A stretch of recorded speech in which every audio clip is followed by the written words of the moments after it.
Hey, what's going on YouTube? Welcome back. So I'm a little bit late with my seed starting for fall crops. Well, not completely late. I did start some, but I got spotty germination. I know why. I used a media that I shouldn't have.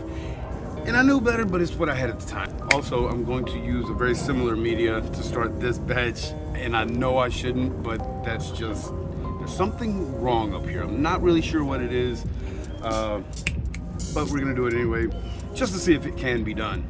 Very cheap media. I pay like $7 for a potting soil, sifted out all the larger chunks, and then sifted some mushroom compost into that, mixed them all up, added a little bit of extra perlite, and that's what I got. It's a little heavier than a seed starting mix, but I won't have to fertilize this for, probably until I put them in ground. It was very, very hot when I was trying to germinate these. So we're gonna give it another shot. Real quick, as far as what you start your seeds in, like as far as cells, folks, do yourself a favor and don't bother with these little dinky. These are the most difficult things in the world to work with. There's no way to pop these out other than just to collapse the bottom, and it's easy enough to just go like that. But there's, I guess, because the way they mold these, the insides of these cells are very porous, so once those roots fill out that cell, they're really, really difficult to get out. They don't last very long. They're trash. If you're a first-time gardener, you're not sure you want to do, it's not something you're going to stick with, then okay, I can see buying something cheap like this. But that in and of itself will almost turn you off to gardening. I'm not even joking. I actually bought these epic 6-cell trays last year. These have worked really, really well. I love them. My only complaint really would be that these holes are way too big. I've got pretty good sized hands, and I mean, I can stick my index finger up to the knuckle. Second knuckle. Actually, I can get the second knuckle through. Just don't know if I can get it back out. Ow! Sorry, that wasn't very manly. I see why my buddy says that gardening isn't very manly. Sorry, Gavin, just deal with it, buddy. No, gardening is very manly. I feel like it is anyway. Also, but these are not very cheap. These are actually quite expensive. I've got 2 trays full. That's actually what I'm starting in here. And I've got another tray somewhere. I also have the 4, let me show you guys the 4-pack. So these are the 3-inch 4-packs. And I've actually got some artichokes started up in the front in these. Love these too. These are both great options, but like I said, they're not very cheap. They're not really affordable for someone who doesn't know if they're going to commit to gardening. So yeah, and if you aren't really sure and you wanted something, a lot of times you can find stuff like this that I actually love these as well. These are what we use in college horticulture. A lot of times, as a matter of fact, they just gave me some. These actually came from another campus where I was working a couple of weeks ago, or last week actually. I got a whole box of these, 100 of them. I already gave a bunch of them to some friends, and then today I got these from the horticulture department where I actually went to college. And yeah, so one of the girls that I went to school with is now employed up there. So shout out to Stephanie, good friend, sweet lady. So yeah, I'll actually be starting in these as well. Not in this, I probably won't put it on video because it's gonna be the exact same process. I may use a different media, probably not.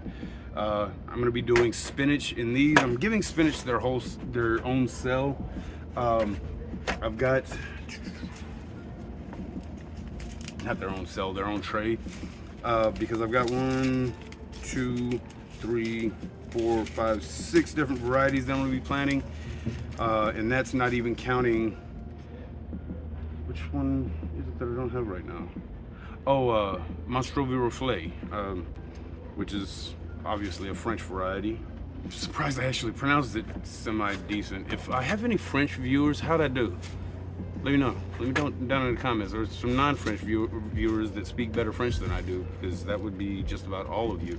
Spinach is one of those things that I typically direct sow because it's easy like that. When the temperatures, get consistently down in the, low 80s for highs, you can go ahead and direct sow your spinach. You just want to make sure that the photo period, and this is why they're going in their own cell, because these are going to go inside under lights. These will go inside under lights as well, but just until they germinate and get a little bit of size on them. Then I'm going to go ahead and put them outside. These will stay inside until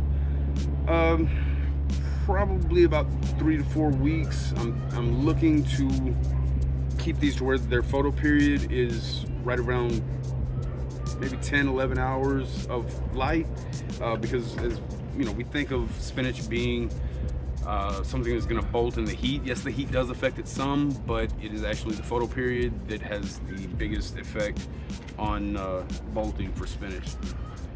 Let me tell you how I figured that out, because it wasn't something I just Googled. It's something that took 3 years for me to figure out. I kept starting an early spring round of spinach right around the same time that I would start my tomatoes and peppers and eggplants. Now, tomatoes, peppers, and eggplants have no photo period sensitivity whatsoever. And every time, now most of these seed packets will tell you that you need to direct sow anyway, definitely recommended. But I would have the photo period, or my light cycle, to about 16 on and what does that leave? 8 off.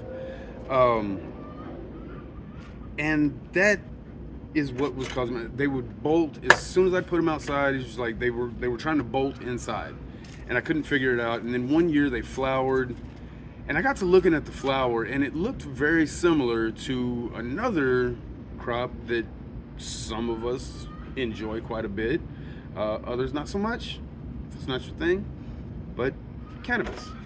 The flowers are very similar. They have trichomes, just like cannabis, and if you've ever tried to grow cannabis, it is photoperiod sensitive. So it's going to start its flowering cycle once you flip to 12 on, 12 off.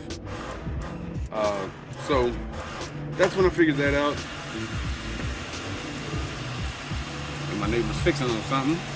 Anyway, I've got some flowers that I wanted to plant this season.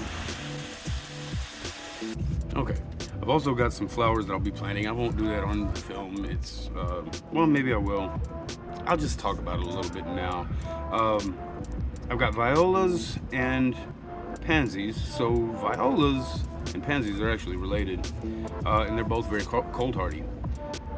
I don't know to what extent. I'll probably look that up and see if I can find some information. But one thing that you see all across North Texas is pansies or violas planted in the fall, and they do just fine throughout the winter. Sometimes it'll get cold enough to damage them a little bit, but it never kills them. They'll pop back.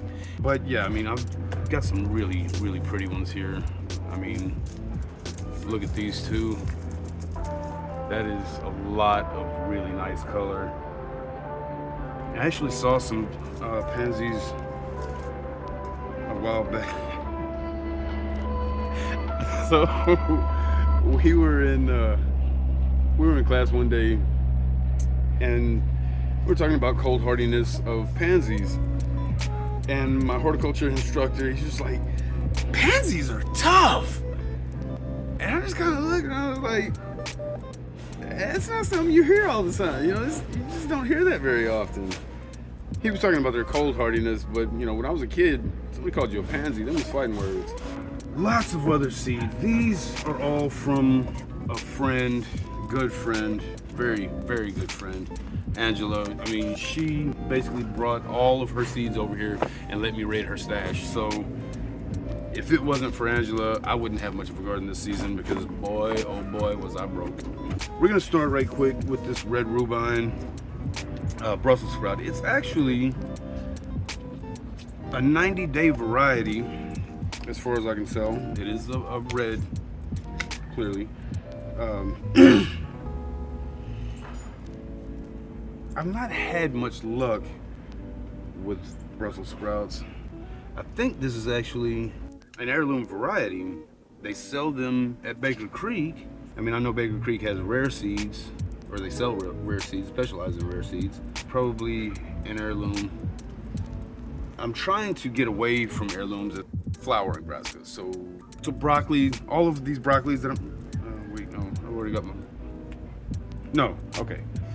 All right, so I'm redoing my broccolis, even though some of those germinated. I'm gonna go ahead and redo them because I want a lot of broccoli this year. It's one of my son's favorite vegetables, one of mine. My mom loves it, everybody loves it. I marked, that's what I was trying to say before the racket. I marked the top left corner of my seed tray as I'm planting, and then I know from left to right what I've planted.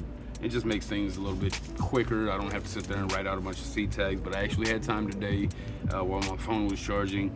So these all have tags, those don't. So I need to keep these in order. Also, I've got to pull out these because these are the broccoli that I'm gonna restart. Let's keep these guys in order. And this is basically just to keep track of what does well, which I don't typically do. But I have noticed that, well, I keep planting a lot of stuff that doesn't do all that well for me. These broccolis are hybrids, F1s. I've got Batavia, Covina, and Belstar. Batavia is a 60-day, Covina is 75, and Belstar is 65 to 70 days. So these, again, all from Angela. So yeah, keep that in mind. Also got, and this is, I'm telling you, man, being a part of the gardening community is great because I've got a box full of goat manure that was given to me by a good friend. All right, so these are pelleted. I'm also just gonna top these with perlite, give that method a shot. I've tried it with vermiculite. Now Covina, this is pelleted as well, and this is the Belstar. Now you're not gonna find much difference in taste with hybrids versus heirlooms. They just produce quicker, they're more vigorous. You can Google hybrid vigor or heterosis. It is actually the same deal with, back in the day, mules were very popular because they worked really, really hard. But it's a cross between a female horse and a male donkey. There's the reason it's female horse and a male donkey should be obvious, but if not, hybrids are typically bigger than the sum of their parents, or bigger than both of their parents. So the horse could handle that better. So the mother was the horse. She's got to birth that animal, and you don't want your animals dying. So the smaller donkey was the male. Whoops, I kind of got a little happy there. Let's not do that anymore with these expensive free seeds. All right, so we're gonna get those guys wrapped back in their place so that I don't lose track of what's planted over there. These are done. Now we can plant like normal people. So we've got some Nero Toscana. It's a dinosaur kale, or lacinato. The Nero Toscana is just the specific variety. These are not pelleted. These are from Botanical Interest.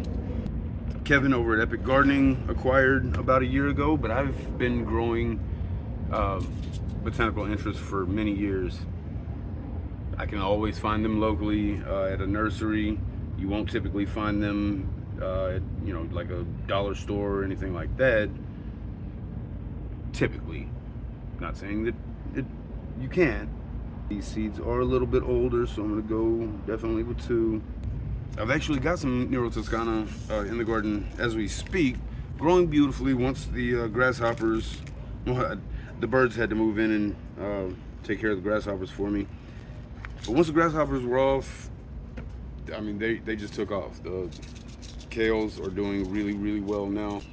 Brassicas are biennial, so you really need, for things like cauliflower and broccoli, you really need to be planting quite a bit earlier than most of us think.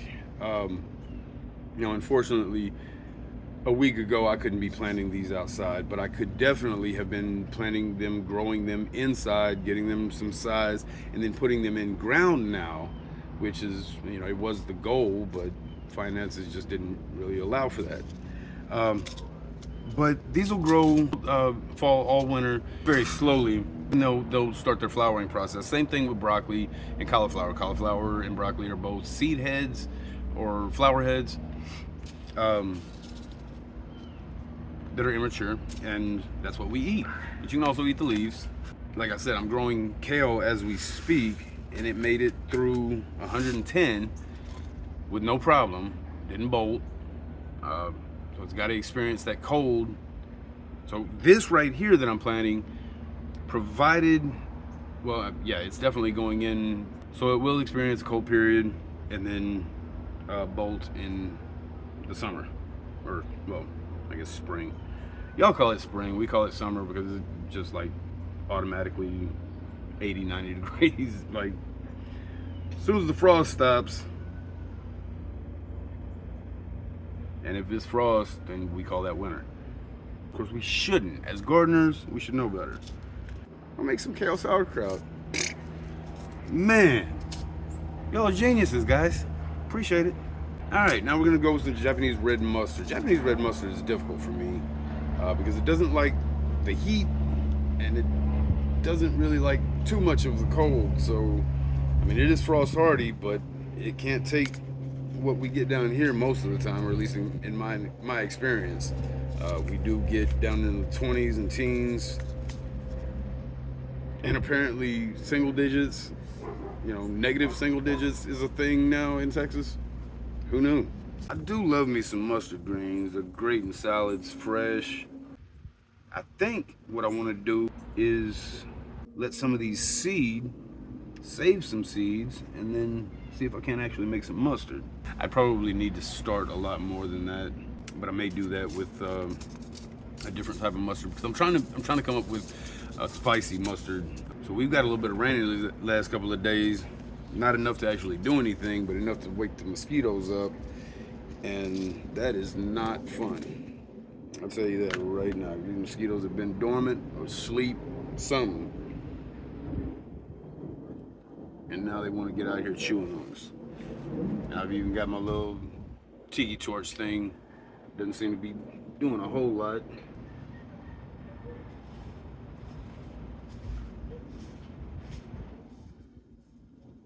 So this is cauliflower, Snowball Y. I've never successfully grown cauliflower, so I'll probably just, kind of concede that to someone else. They say, to get it to be white, you need to blanch it. So take the leaves and bunch them up around the head as it's maturing. Never done it, so we shall see. We were supposed to have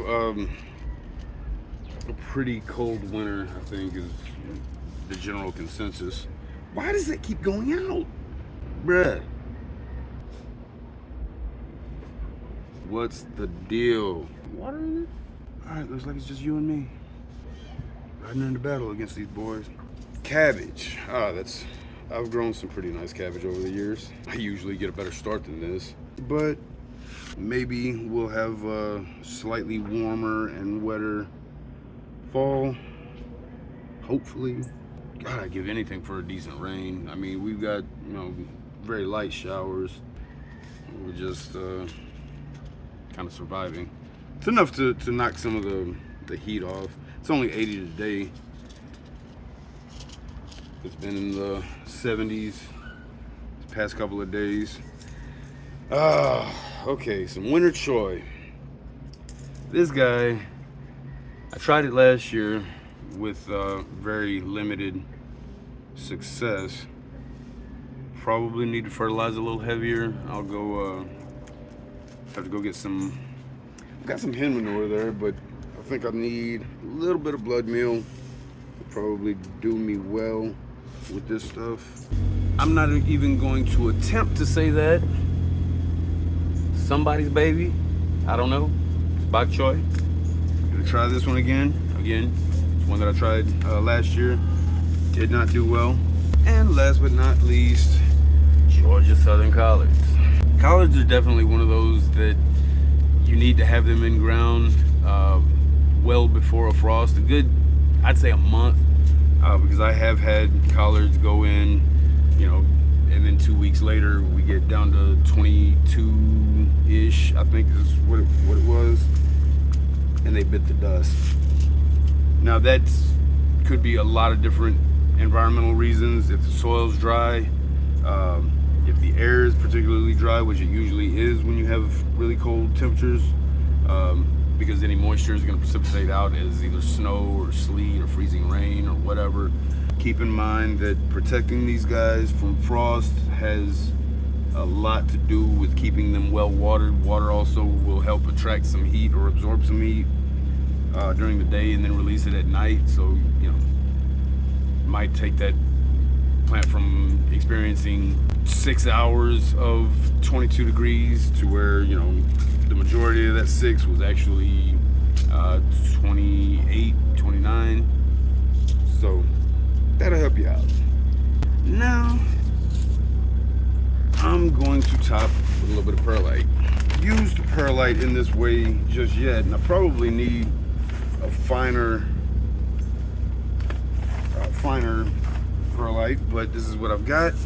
This perlite will help keep things from rotting as more air can get through to the seed. They can still absorb plenty of moisture from the media. Now all I gotta do, give that a little water. It'll be warm enough for germination over the next few days. I think we will be back in the 90s next week. Still got some chances for rain. Looking forward to that. Let's get these put up. I'll get my water hose.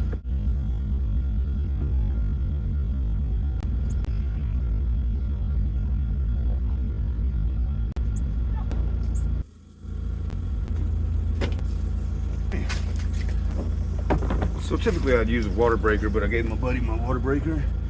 And as long as you just keep this from, you don't, about half strength there. Sweeping side to side, no big deal. And we are done with our seed starting. With these guys, I do still have quite a bit that I need to do, but I'm not gonna drag you guys along for that. Follow along and just watch me grow in the best season that we have. This is really the only season we have. Spring is so just, it disappears in the blink of an eye. And yeah, it just makes spring and summer gardening just really, really difficult. Hopefully, I'll be able to manage to get some permanent structures up for heat management and protection. Talk about that in a different video, but yeah, definitely going to start trying to really improve the garden. You guys follow along, I'd appreciate it, and y'all take care. Peace.